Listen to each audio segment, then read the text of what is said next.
போன வாரம் வந்து ஸ்னோவே இன்னும் கரையலைங்க. இந்த வாரமும் ஸ்னோ ஸ்ட்ரோமுங்களாமா.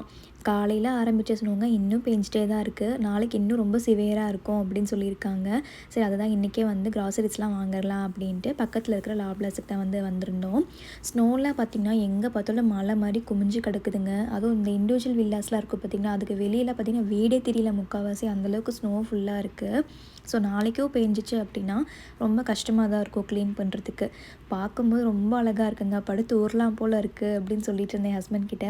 சரி வண்டியை ஓரமாக நிறுத்துறேன், போய் நீ வேணால் உருண்டுட்டு மெதுவாக வீடு வந்து சேருங்கிறாரு. வீட்டுக்கு வந்துட்டு சிம்பிளாக வந்து டின்னர் வந்து ரெடி பண்ணியாச்சு. ஒரு பேனில் கொஞ்சமாக வந்து பட்டர் சேர்த்துக்கோங்க. நான் வீட் ப்ரெட் எடுத்திருக்கேன். லைட்டாக டோஸ்ட் பண்ணிவிட்டு அதுக்கு மேலே வந்து சீஸ் அப்ளை பண்ணிக்கோங்க. சீஸ் கொஞ்சம் நிறைய இருந்தால் தான் இந்த டிஷ்ஷு கொஞ்சம் நல்லாயிருக்கும். ஈவினிங் பசங்களுக்கு வந்து ஸ்வீட் கார்ன் வேக வச்சு கொடுத்துருந்தேன். அது கொஞ்சம் மிச்சம் இருந்துச்சு, அதையும் போட்டுட்டு கேப்சிகம், ஸ்ப்ரிங் ஆனியன்ஸ் போட்டுட்டு லைட்டாக காரத்துக்கு வந்து சில்லி ஃப்ளேக்ஸ் வந்து போட்டிருக்கேங்க. லோ ஃப்ளேமில் வச்சுட்டு மூடி வச்சுருங்க. சீஸ்லாம் நல்லா வந்து மெல்ட் ஆகணும். ஹை ஃப்ளேமில் வைத்திங்கன்னா தீஞ்சு போயிடும். ட்ரை பண்ணி பாருங்கள்.